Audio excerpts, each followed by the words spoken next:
남해안에 때 아닌 숭어떼가 몰려들어 그야말로 물반 고기반입니다. 포근한 날씨에 수온이 올라 한 달 일찍 찾아왔습니다. 이상훈 기자입니다. 경남 마산 앞바다에 엄청난 수의 숭어떼가 나타났습니다. 물속이 비좁을 만큼 넘쳐나는 숭어들로 마산만의 물빛은 아예 새까맣게 변했습니다.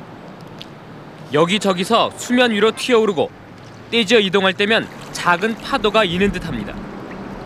몸길이 25cm 정도의 새끼 숭어부터 1m 가까운 큰 숭어까지 종류도 다양합니다.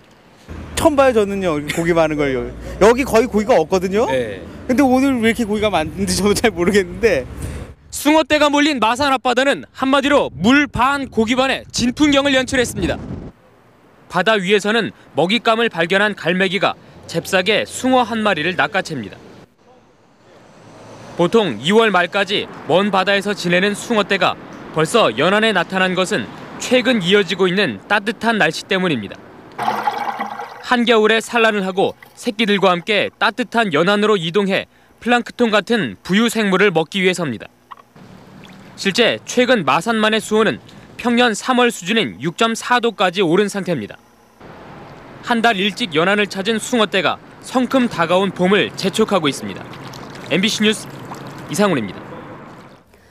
노환으로 입원 중인 원로 코미디언 배삼룡 씨가 최근 법원에서 밀린 병원비 2억 원을 내라는 판결을 받았습니다.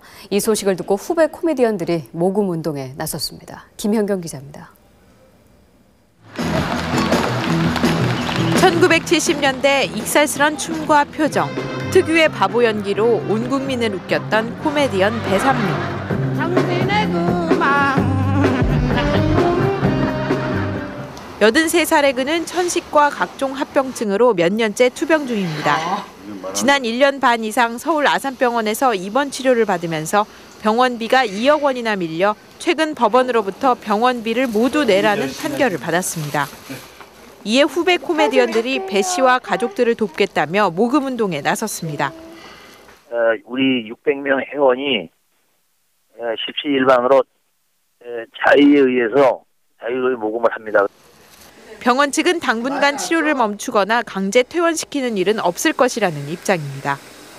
배 씨는 지난해 한때 호흡기에 의존해 지낼 정도로 위독한 상황을 맞기도 했지만 최근에는 병세가 좋아진 것으로 전해졌습니다.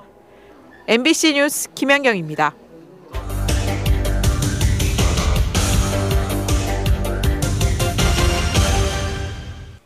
경인 운하 사업에 대해서 수자원공사가 사흘 동안 4차례 주민에게 설명회를 열었습니다. 그런데 이게 과연 법이 생각했던 설명회라고 할 수 있을지 강현섭 기자가 보여드리겠습니다. 경인 운하 건설에 필요한 환경영향평가 보고서를 만들기 위해서는 반드시 주민설명회를 거쳐야 합니다. 환경부 승인을 받으려면 지역 주민들의 의견을 반영하도록 법에 규정돼 있기 때문입니다. 수자원 공사가 마련한 주민 설명회입니다. 200석 강당의 주민 참석자는 40여 명 남짓. 참석자 소개와 홍보는 길었지만 환경 영향평가 설명은 5분에 그쳤습니다. 주민 의견을 듣는 자리지만 구두 질문은 생략했습니다. 의견을 좀 수렴할 수 있는 자리가 좀 되게끔 해야지. 형식적으로 치는 좀 되겠어요. 시작한 지 30분 만에 설명회가 끝나자 여기저기서 반발합니다. 또 다른 주민 설명회. 주민센터에 참석한 주민은 20여 명 남짓. 참석자가 적자 경찰 기동대원들이 빈자리를 채웠습니다. 서울 강서 지역 주민 설명회도 비슷합니다. 강당으로 들어가는 통로를 막아버려 출입구는 오직 한 곳입니다.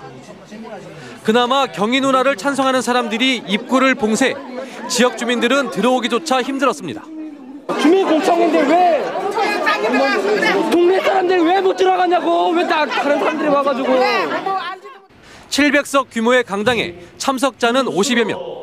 이 중 상당수는 지역 주민들이 아닌 다른 지역에서 동원된 사람들입니다. 지금 현재 들어와 있는 사람들 보시면 여기에서 강서 구민이 아닌 대양 주민이나 김포 주민들이 많이 와 있습니다. 어려운 전문 용어의 이해를 돕는 자료도 배포되지 않았습니다. 참석자들은 혼란스럽고 졸린 듯 지루한 표정입니다. 그러니까 그런 자료를 줬으면 더 좋았을 걸. 좀 모니터를 하니까 다 금방금방 못 알아듣지요.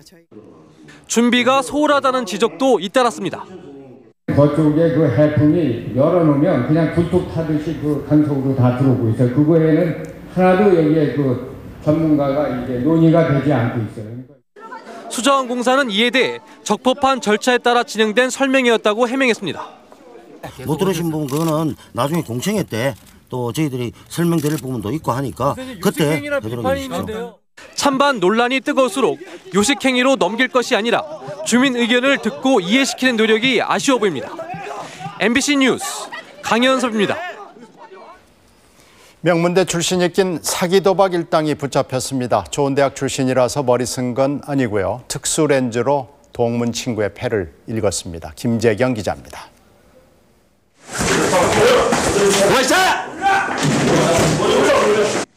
경기도 분당에 있는 한 사무실에 경찰이 들이닥칩니다.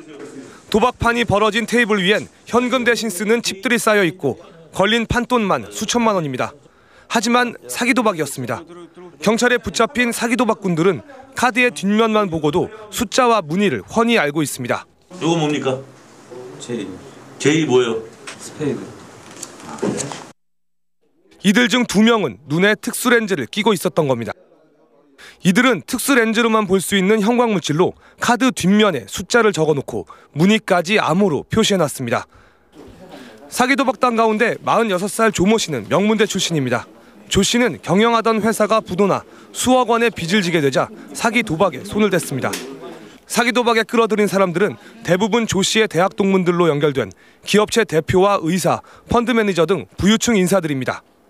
그 사람들이 어디 한다 그러니까 의심을 하는 거죠. 사회적으로 자리가 있고 그러고 하니까 이제.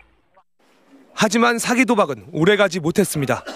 처음에는 계속 저도 많이 잃었습니다.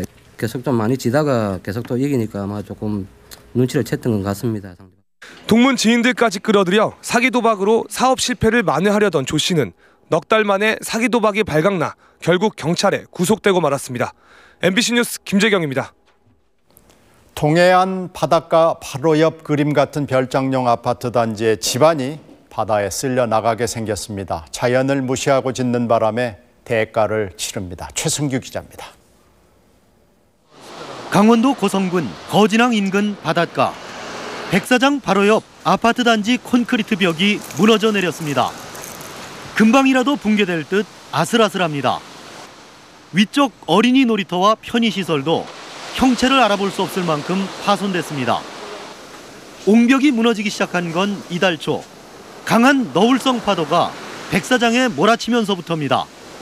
이처럼 아파트 부지의 상당 부분이 파도에 쓸려나가면서 건물의 안전까지 위협받고 있습니다. 이 아파트는 3년 전 모 건설업체가 15층 3개동 190여 세대를 별장용으로 지어 분양했습니다. 좋은 전망을 확보하려 백사장 바로 옆에 지었지만 파도의 위험에 제대로 대비하지 않은 것이 원인이었습니다. 이 준공한 지가 한 2년 남짓 하니까 3년도 채 안 됐으니까 기본적으로 잘못된 좀 하자가 있는 공사가 아닌가 이렇게 좀 보는 거죠. 주민들은 인근 거진항 확장 공사로 해안선이 바뀌면서 바닷물이 가까워졌다고 주장하고 있습니다.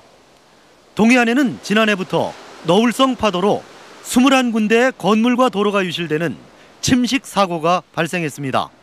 유실된 아파트 부지는 일부가 공유 수면이어서 보강공사 절차마저 까다로워 주민들은 더 큰 피해가 발생할까 불안에 떨고 있습니다. MBC 뉴스 최승규입니다. 교육당국은 올해 말 특목고 시험에서 내신이 더 중요해진다고 발표했었습니다. 그런데 실제로는 오히려 내신 비중이 줄어들어서 결국 사교육 신세를 질 수밖에 없게 됐습니다. 금기종 기자입니다. 서울시교육청의 내신 강화 발표에 맞춰 서울 대원 외국어 고등학교가 최근 공개한 올해 12월 입시 계획입니다. 학기말고사 같은 내신 성적의 비율을 55%로 지난해 40%보다 대폭 올렸다고 밝혔습니다. 그러면서 복잡한 수학 공식으로 내신을